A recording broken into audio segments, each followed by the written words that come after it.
Welcome back to the Abundant Harvest Homestead. I'm Papa Pepper, and today I want to talk to you about a simple way to increase the amount of gourds or plants like that you're going to be able to grow on your property if you have a certain opportunity. For me, I love things like these snake gourds, and if you look in my garden, there's a lot of areas where I'm growing things up off the ground so they can hang down like this.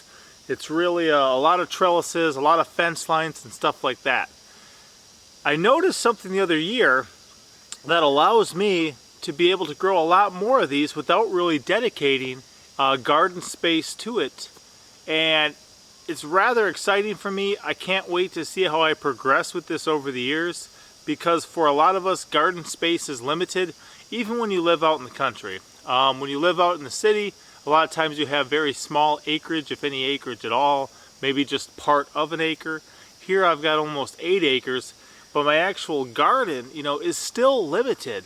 And between us and the poultry and the sheep and things like that, I've got to balance it all. So anytime I'm able to kind of combine what I'm able to do, it really is a blessing to me, and I think this is going to work out pretty well for some of you. You're going to have to test it yourself, but I've seen a very, very high level of success, and to me it's worthwhile to share with you guys just to see what you think and if it'll work for you.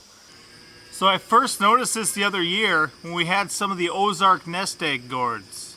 And these come in a variety of shapes. These ones are kind of more the guinea egg shape. They can look like a goose egg, they can look a little more like a chicken egg. But these ones are the ones that we like the best. They're grow wild around here, and people actually use them to put in the nesting boxes to encourage their poultry to start laying. So we went out and collected a number of these for our own purposes, and then also offered some up in our Homesteaders Co-op store we used to have. Allowed other people to get their hands on these.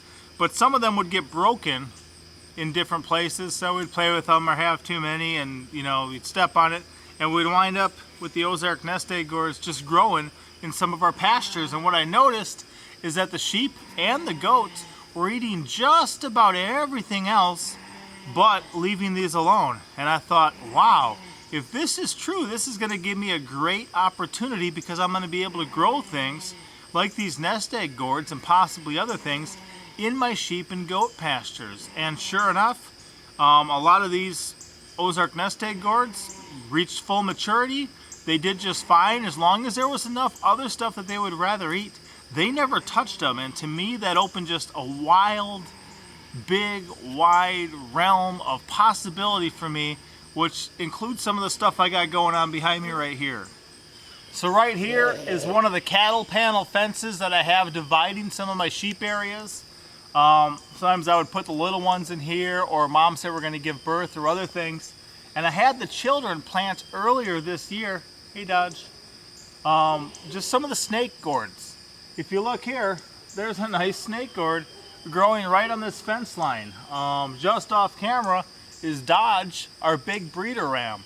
Before he was in here, there was a ton of our ewes in here. There was 18 different sheep in here, mowing down the grass, taking care of the things in the woods, checking different things out, and they've left this wall of snake gourd alone.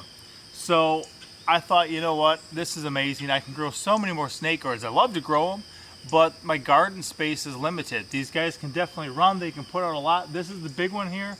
There's a number of other ones here. And my only real fear was that maybe they'd leave the plant alone, but then once the fruit formed, once the gourd formed, that they would eat that. But they haven't done that either. So I haven't tested the snake gourds really with the goats yet, because I only have one goat, and it's over at the neighbor's keeping his Billy company so that he can separate off the ones he's milking, since ours is a meat goat.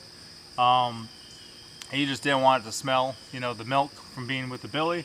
So the sheep have definitely been leaving this alone, and this is just one of my interior fences, but I'll give you a look at some of this and you can see how this is working. So all across here, this is just growing up. Now I still gotta watch out for squash bugs. Chop, got them, and they stink. And here's some mating squash bugs. And the guy back there. But these snake gourds though, that one back there, this guy here, the big one, they're growing through here. we're getting these guys flowering. We're getting them vining all over. When these get a little bit longer, I'll just work them back in. Looks like one of the ones might have been a type of dipper gourd, if you see that. But these are definitely some other baby snake gourds. So it's so exciting to see that this is happening. Same thing over here. The children just planted a number of them out here, and as you can see, this is not even the best pasture. There's some green, there's enough stuff to keep them going. A little bit better in there, but we're trying just to kind of rotate through in a way that makes sense to allow them to be able to be built up over time. My last fencing really is going to do a lot for that, but these guys are younger, they're growing, but we haven't even really watered these. So these plants don't look, you know, incredibly amazing. They were planted a little bit later. They haven't really been watered or cared for, but I will say they are alive, they are well, and if you notice, the sheep have not been nibbling them down. They'll nibble down all sorts of other stuff. Oh, here's a birdhouse gourd. You know, but the gourd plants, they are not nibbling down, even though they have free access to this stuff, right, Dodge? And I'll show you a couple little ones in the rams pasture, the young rams too. Now I will point out that if you do have a pasture that is rather depleted, something where there's a lot of bare earth and there's not a lot growing, they will nibble them down at that point. You can see here, some of these have leaves, but most of the leaves have already been chewed off.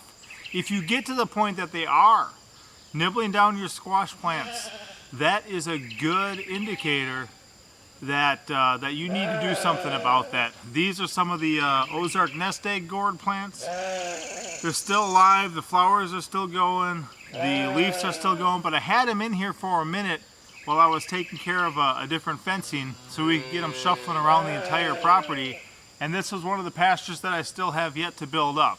To deal with a lot of the poison ivy and other things, we had them just kind of annihilate everything in here, and then we're starting from scratch to rebuild. Some of these, like before, just happened to be growing in here, so them nibbling these down was a good indicator that they had better get out of here soon, because they're definitely running out of pasture to eat.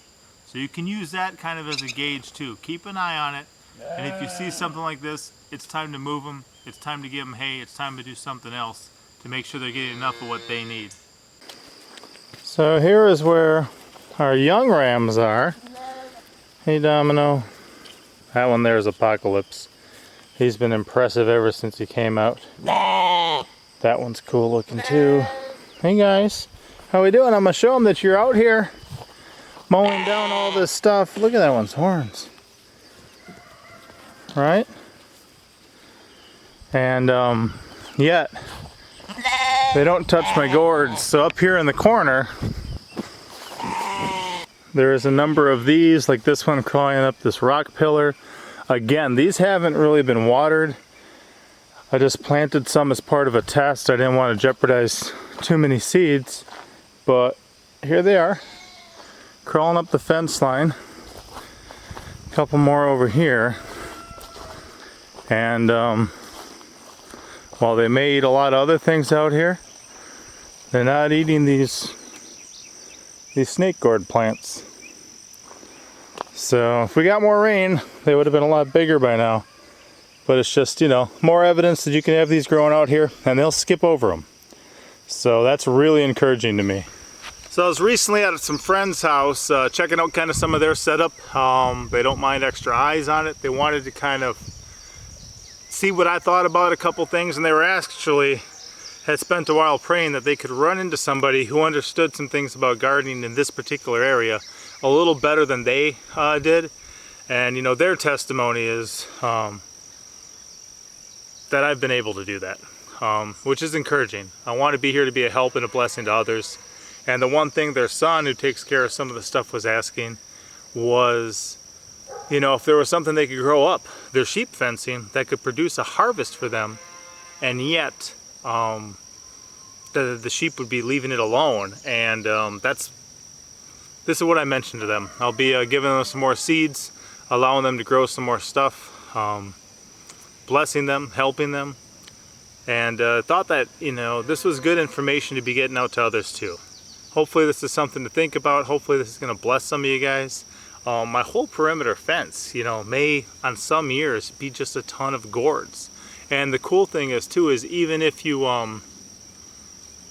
have one that's not necessarily edible, like a birdhouse gourd, a dipper gourd, a feed scoop gourd, other ones like that, you don't really need to do anything to them. You can plant them and then come back when they're all dry. And you don't need to kind of constantly monitor them to make sure to get the fruit when it's ripe. And of course, anytime anything gets away from you, maybe you don't get over to that area of the property too often or whatever it may be, if it goes to seed, then you just got more growing potential for the next year. So that's been working out well for us. I'm looking forward to the snake gourd here.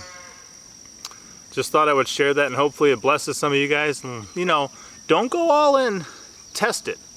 If it works for you on your property with your animals, then you have something that's going to work. I don't want to get blamed for depleting all your seed supply because you planted 300 gourds in the thing and whatever kind of goat or sheep you had happened to nibble it all down. There's a lot of factors that come into play.